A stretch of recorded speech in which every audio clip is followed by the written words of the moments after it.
This copyrighted telecast may not be reproduced, retransmitted, or used in any form without the authorized written consent of NASCAR Broadcasting. NASCAR would like to thank all of our loyal fans for your continued support, and we hope you enjoyed today's broadcast.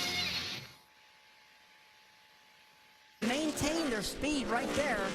That's the corner I would give up rather than giving up 1 and 2. Well, that's the compromise for sure, because you got to have the car turning real well in 1 and 2 to be able to get through there, and then these guys will just have, oh, we got a little trouble here.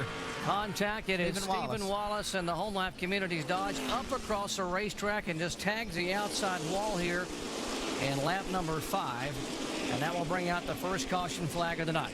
Racing up on the outside of Cale Gale in the 33. Looks like he may have locked up the brakes getting in the corner. Actually, looks like we got to see some smoke. They have a leak somewhere, or was that a brake? No, I saw some sparks coming out of the right side. Especially off of turn 2. They're getting a little more momentum. Oh, up the racetrack. I don't know if he got in the wall or not. Clear. Whoa, good job. Oh, Bliss, big hit. Oh, and he gets sandwiched on the side there by the 14 car of Kyle Krisolov, who had nowhere to go. He had traffic above him, and Bliss's car comes down across the racetrack. Bad damage. That's a hard wreck right there. Kyle had nowhere to go on that one. Home racetrack. Let's take a look and now watch the 21 go high. He just got loose, Andy. It looked like getting in the rear and kicked out, brought it up the track. But when that happened, he slows up. Yeah, it looked like the 24 car just got into the back of Mike Bliss in the 22. Then it sets this up right here where you see the 14 car come in there and hit him really hard on the side. All right, different angle. Great job out there with Richard Childress Racing. He's understanding this car. We got two guys here getting together. Contact. Going around behind you. Caution's out. Good. That's what I was talking about. These young guys, you got to pull the reins back on them. Travis Kittleson in the 20 car and the 24 car. Landon Castle coming together. Joe Gibbs, car number 20, and Rick Hendrick, car number 24. Two young drivers getting an opportunity, and they had some contact here. Heavy damage on the front of that National Guard's. Good cars, ain't nothing you can do. As I tell you, it looks like the 20 car of Travis Kittleson got in and got loose. I didn't see him running and hit the 24, but you see a rear end coming around and up into Landon. Yeah, the 20 car was fighting to stay that first car one lap down in case the caution did come out. He back as the caution now waves again, and got trouble, got a car stuck down in turns 1 and 2. There is the 25 car and has had some hard contact. That's Richard Johns in the backup car. He had problems in qualifying with the primary car. Looks like he's hit both ends of it, Andy. Yeah, this is the second car he's torn up today. This looks similar to the car that he crashed in qualifying. Normally driven by David Gill, and let's see if we can see what happened entering turn 1. This is almost identical to qualifying. It gets down in turn 1, it gets loose. One pulling right up now within a half a car length of the 60. You gets right in the back of the 42. That's too bad. That was. Carl got in the back of him, took him out accidentally. 1, 2, 3 cars in that accident. Looks like the 42 is going to get out unscathed. He was having a great run, too, Kevin Hamlin. We haven't talked about him much, but he's been up in the top 10 just about the whole race. Yeah, great run for Kevin Hamlin. See the 27 there also involved, and a bit of a spin there. That's the veteran. Jason Keller. Will Gale, the 33, trying to get his car turned around. Carl just had a good run. See these guys racing hard down in the corner. Carl's got a great car here, and he's got 4 new tires. These other cars are cars that either stayed out or took 2. He just gets right into the back of the 42. Just a light tap, but doesn't take much. Well, tell you what, the positive thing, that's a bad thing for Carl Edwards and Kevin Hamlin's mind, everybody's mind. You don't ever want to see a driver take another driver out. But well, back at Gateway International, the latest young victim is another 19-year-old, Brad Coleman. Was involved in an incident just a moment ago, bringing out caution number 8. We'll show you what happened. And on the corner, too many cars, too little room, and too much contact. But Jerry sailed that baby down on the inside of J.J. Yaley.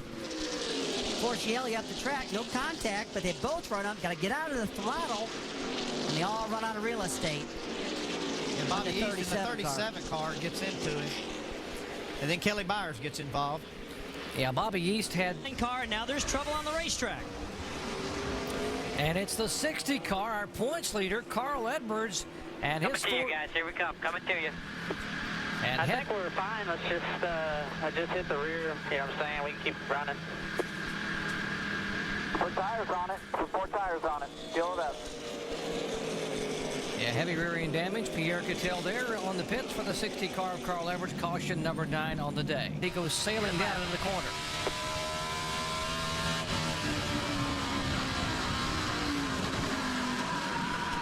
They've been struggling getting into this corner loose. Hold it up there, hold it there. Sounded Hold like it it up may have been wheel hopping, like he wheel hopped the rear wheels getting in that corner. Looked like Scott found a little bit in that upper groove. We hadn't seen him up there much, but he found something and got all the way around that groove. And Carl Edwards picked off another one. Now moves in on Ron Hornaday in the 77 car. That's a battle for 6th position. Unbelievable the way this guy's driving this race car. Makes you wonder how much is left in that 60 car of Carl Edwards, because every corner's knocked off it. But, you know, so is Ron Hornaday's also. So kind of equals out, I guess. Yeah, we try to get these cars, just every little square inch of them on the body working right and get them in the wind tunnel, tweak here and there. That car's beat all to pieces, and he's flying up through here. I'll tell you what, if we get another caution flag, this thing can be a race, because Wimmer's broke loose now, and he's running some fast laps. Edwards on the inside of Hornaday, trying to take the 7th spot away. And he will pull, just pulls away, just jumps in the throttle. And the 42 also making a move. Kevin Hamlin trying to get to the inside, and he will take the spot away. Hamlin goes to 7th, and Edwards goes to 6th. Ganassi guy's having a good race tonight with Reed Sorensen kind of dominating the race, and Kevin Hamlin's been up there all night. Couple of Toyotas battling for position, Rudeman and Leffler. Boy, I tell you what, 6 laps to go, this thing's starting to heat up, guys. What do you think, Andy? We gonna get another caution or not? Well, if you get another caution, they got to look out for that 29 car because he is hungry. It's take no prisoners time at Gateway International Raceway. Final laps here. Stock number 21, Wimmer, has not won since 2003. He's having trouble, though, trying to reel in an awfully stout Reed Sorensen. Here's the battle, though. This is, as you see, Wimmer flash by 3rd, 4th, and 5th. That is Rudeman, Leffler, and David Reagan. Well, this last lap by, Reed Sorensen ran a 34.04 compared to Wimmer's 34 flat, so Wimmer's definitely outrunning him. Not by a lot. 16 cars on the lead lap. The last car on the lead lap is Bobby Neeson, the 37 car, but it's all about the night for Reed Sorensen, who has led 5 times for 90 laps. What a night for this 41 car. Great effort by Brad Parrott and the Chip Ganassi, Felix Sabatas team. He began the week appropriately at Wrigley Field, where he threw out the first pitch for the Cubs game. He and teammate David Stremme and Juan Pablo Montoya then sang "Take Me Out to the Ball Game" in the 7th inning stretch. And then here on Saturday night, the young 21-year-old from Georgia trying to pick up not only his first top 5 of the year, but his first win since 2005. Well, you got to hand it to Brad Parrott and to Reed Sorensen, the way they're working together. I mean, the kid's kept this thing out of trouble all night long. He hasn't hit anything. Fast pit stops throughout the night, and he's driving the wheels off. You got to hand it to Chip Ganassi Racing for swapping the teams up and marrying these guys together, Andy. Yeah, you never know how that chemistry is going to work out, but it really has worked out for these guys in their favor. And the 42 car, we see him coming too. That team's also good. I tell you, just the end. I know Carl Edwards may not get, he's not going to get a win, may not get a top 5, but he has been fun to watch tonight. White flag waves for the 41 car of Reed Sorensen. Sorensen comes sailing by. There is Scott Wimmer, Rudeman, Leffler, Reagan, and Edwards. Looks like Park's still flying off that 60 car. I saw some debris fly off of him. Well, Reed's cleared the 28 car, lap car. He's got clear sailing right now. He can smell this thing. He's just going to bring this baby home. And again, Chip Ganassi, what a smart guy doing what he did. And 21-year-old Peachtree City, Georgia driver Reed Sorensen pulls it off for the 2nd time. At Gateway International, Reed Sorensen becomes the 13th driver to win in 2007.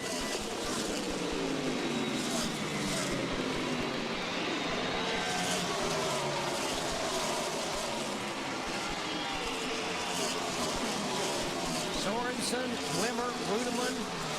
Hey, bud, awesome job, man. Awesome job. Good job, guys. Awesome. It's been a long time, boys. Long time.